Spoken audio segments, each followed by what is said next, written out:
This the shooter shack.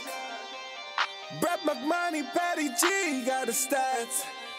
Over 6 million views, now we back. Every Sunday with the kids swear it's up. We have pro athletes on the show.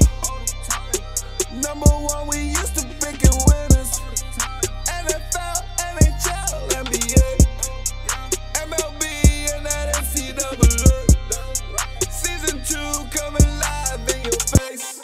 Shooter Shack. All right, welcome back to the Shooter Shack. And as always, Pat Gregoire here with none other than Brett McConaughey, a.k.a. The Shooter. Brett, what a time to be a sports fan. The World Series just wrapped up. Of course, NHL and NBA is in full swing. College football is looking pretty good, especially if you're an Irish fan like me, sitting at number 3. But of course, the NFL has been absolutely electric this season. And if you've been riding with the Shooter Shack, if you're back with us this week, you couldn't have picked a better time to be right here. Well, that's right, Patty. And today, it is a great time to be at the Shack. We are joined by a very special guest, Super Bowl champ, 3-time Pro Bowler, 4-time All-Pro, and 1996 NFL Rookie of the Year, Simeon Rice. Thank you so much for joining us. We know you're a busy guy, so we're going to get right to it. First of all, it's an honor having you, but let's kick things off with the draft. Back in 1996, you were the 3rd overall pick by the Arizona Cardinals.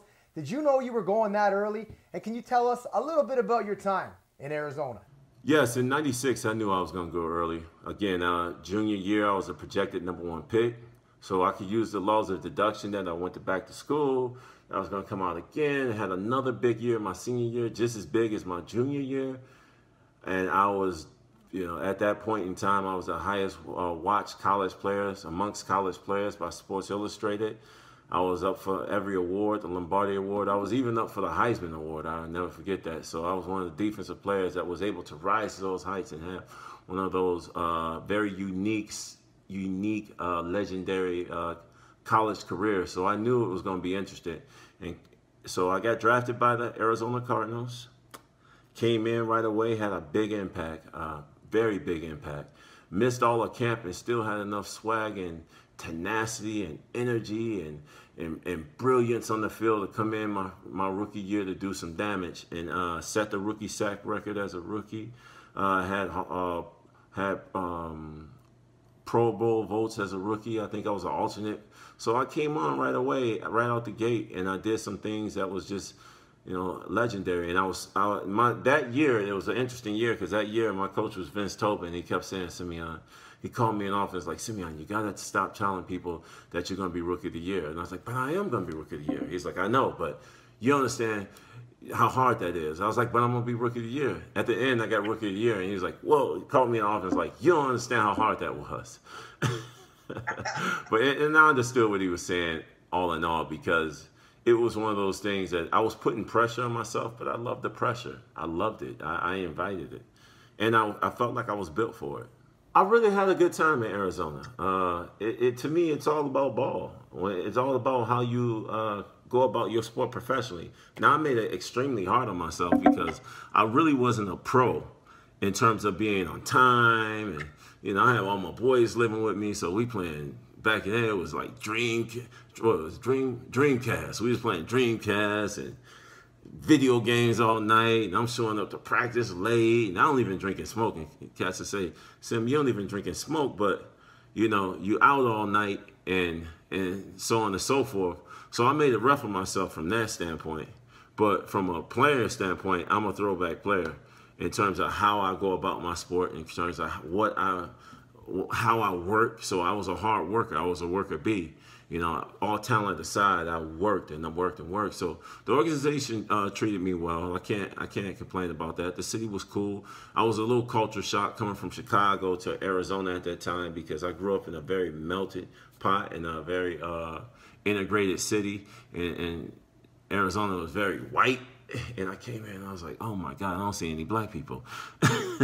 But I adjusted that, I adjusted to it. It was really good people out in Arizona. They treated me well. I played well. And, when you play well, people kind of embrace you. So they embrace me. And I look at it as like a second or third home. Yeah. So I had a good time. Simeon, back in 2002, you achieved what every football player grows up dreaming about. That's winning the Super Bowl, and you were with the Tampa Bay Buccaneers. What was that experience really like? The Super Bowl was a time we knew we were a team destined for something great, because that season, prior to that season, coming in prior to that, the year before that, we had a really big dominant year. We knew we were a dominant defense. We knew we had a letdown at the Veterans Stadium in Philly because of the weather.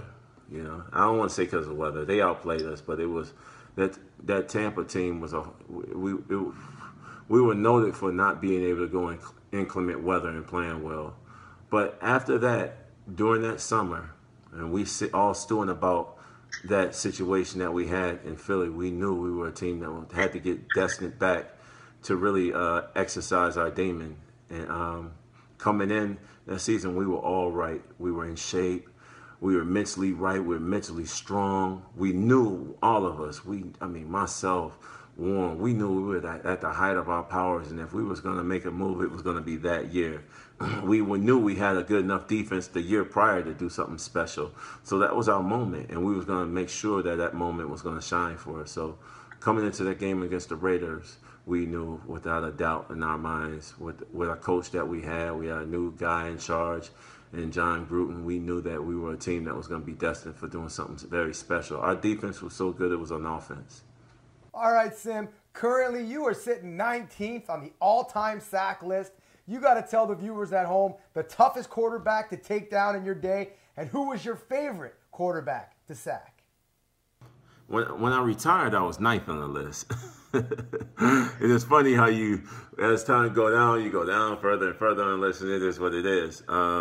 But what I look at when it comes to those things is averages. I average in the top 3 of all time sacks per year. That's really what it's about, you know. Impact of playing, especially during that time, because then you have to account for injuries and all those different nuances of the game. It is what it is. So where I stand, I'm okay with, because I look at the game and where it is now, and guys just continue to be competitive and be great. So it's fun to watch. I would say the toughest quarterback to sack for myself was Steve McNair. I mean, he was a fighter. The man was a fighter. The man was different. You know, God bless his soul. He has moved on. Obviously, he's not here with us anymore, but he was one amazing, strong quarterback that was able to get it done in a big way.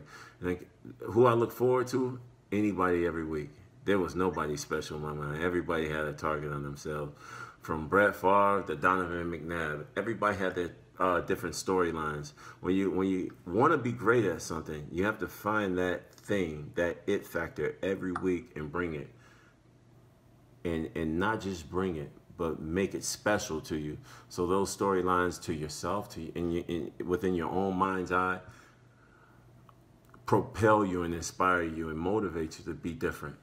All right, Sam, this is going to be the last question. We know you're a busy guy. What have you been up to since retirement? And I've been reading a lot about fancom.fan. Can you touch on that for the viewers at home? I'm up to a lot of interesting things right now. I finished the movie, Unsullied. It's on Stars right now. Played all over the United States, and I think they play it on Stars now. So if you get it, check it out. Love to get the feedback. I wrote it, directed, produced it. Also a part of a new media platform, fancom.fan. It's an amazing platform to talk all things sports. It's amazing. Register, sign up, chat with me so we could talk some football. All right, folks. Well, there you have it. Simeon Rice, thank you very much for joining us. For all the viewers at home, make sure you guys head to fancom.fan, sign up, register, and you can all at home talk to the pros.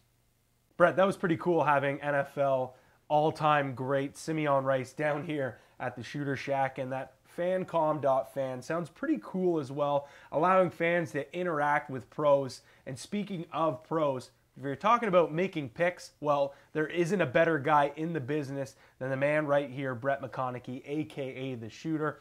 Last week, 4-2. The week before that, 5-0-1.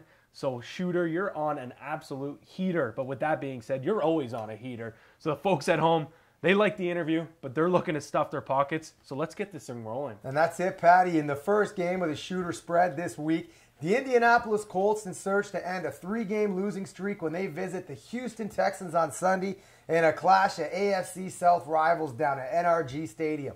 The Colts dropped to 2-6 on the season with last week's heartbreaking loss 24-23 at Cincinnati, but they were 11-point dogs in that one, while the Texans also came up short in a high-scoring affair in Seattle, falling 41-38 at 6-point dogs.